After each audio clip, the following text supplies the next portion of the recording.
भाई बैन कर दो क्रिकेट पाकिस्तान में, इनसे नहीं हो पाएगी ये वाली क्रिकेट, ये नहीं खेलने के काबिल रहे हैं। अबरार अहमद तो बीमार होके हॉस्पिटल एडमिट हो गया भाई, उसको रन्स ही इतने पड़ गए थे 174 रन्स। भाई पाकिस्तान की तरफ से तो मेरा ख्याल किसी ने इतने नहीं बनाए थे, अबरार ने बना दिए 174 नॉट आउट और हॉस्पिटल निकल गया भाई।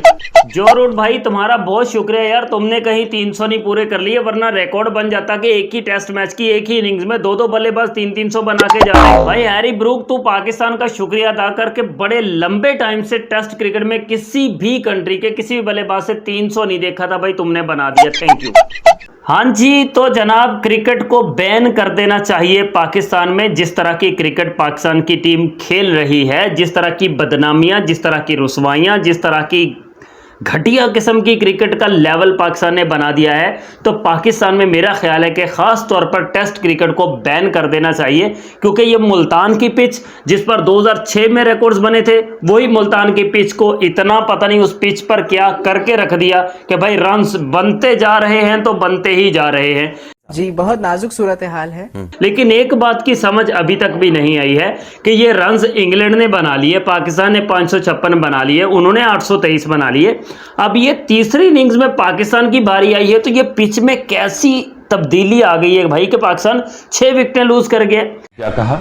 मतलब वो सेम कंडीशंस जो बांग्लादेश के लिए हमने बनाई थी, बांग्लादेश ने हमें उसी चीज़ों में फंसा लिया था, उन्हीं चीज़ों में एक बार फिर से इंग्लैंड ने भी फंसा लिया है। और शान मसूद की कप्तानी ऐसे दहज पर पहुंच गई है, ऐसी दहलीज पर पहुंच गई है कि 6th consecutive loss Shan Masood की कप्तानी में मिलने के लिए जा रही है, जो कि शायद मेरा ख्याल है कि पाकिस्तान के किसी भी कप्तान को इतनी शिकस्तें नहीं मिली होगी कंसेक्टिव। और एक भी ड्रॉ भी नहीं हुआ भाई, ड्रॉ भी नहीं कर पाए कोई, सारे ही सारे हार गए हैं। मजीद बात करते रहेंगे भाई, पहली बार आए हो लाइक कर दो, सब्सक्राइब कर दो, रोकना नहीं चाहिए ये काम, लाइक और सब्सक्राइब लाजमी से करना है आप दोस्तों ने।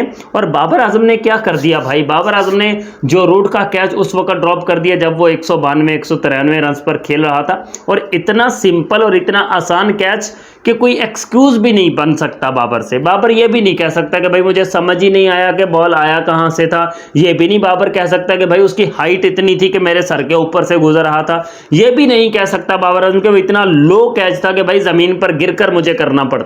No excuses. बाबर आजम ने सिटर ड्रॉप किया, सीधा सीधा सिंपल कैच छोड़कर, और जो रूट का खमियाजा ऐसा भुगतना पड़ा कि जो रूट फिर 300 बनाने के करीब पहुंच गया था।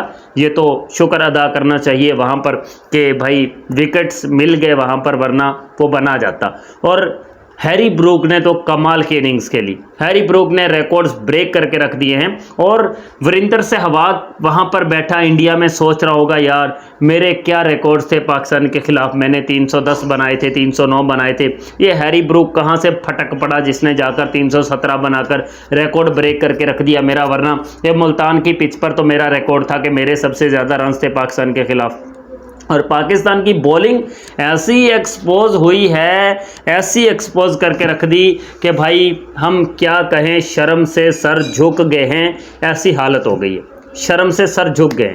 823 run, third highest total in history of test cricket, तीसरा हाईएस्ट भाई।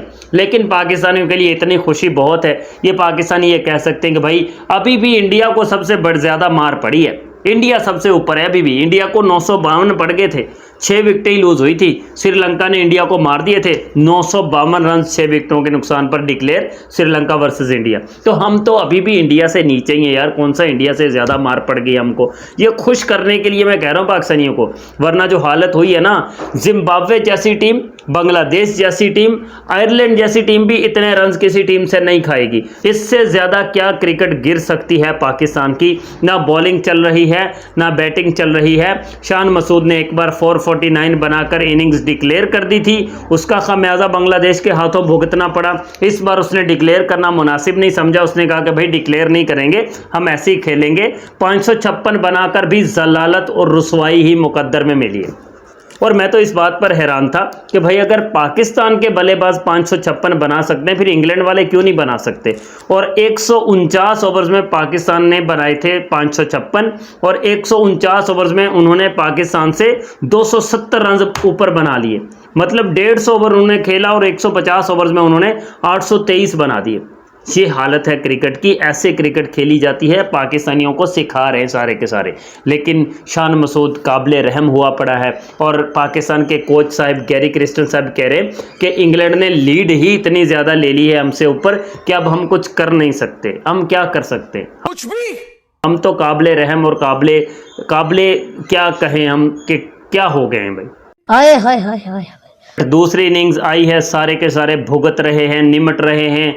ये पहली ही बॉल पर क्लीन बोल्ड करके रख दिया अब्दुल्ला शफीक को, और अब्दुल्ला शफीक पर तो कोई उंगली नहीं उठाता, कप्तान पर भी अभी तक किसी ने उंगली उठाई नहीं है। अगर बाबर आजम की कप्तानी में पाकिस्तान की टीम की ये हालत हुई होती तो अब तक बाबर आजम को उल्टा लटका चुके होते। ये बाबर की कप्तानी में ये हो रहा है, वो हो रहा है, लेकिन पता नहीं क्यों मुझे समझ नहीं आती कि शान मसूद की कप्तानी पर कोई बंदा बात करना गवारा ही नहीं करता। सब के सब ऐसे हैं कि जैसे धनिया पीकर वो सोए हुए, कोई बात ही नहीं करता कप्तानी पर, कोई बात ही नहीं करता कप्तानी पर। पता नहीं जुर्रत नहीं रही है, हिम्मत नहीं रही है, या वैसे ही सारे के सारे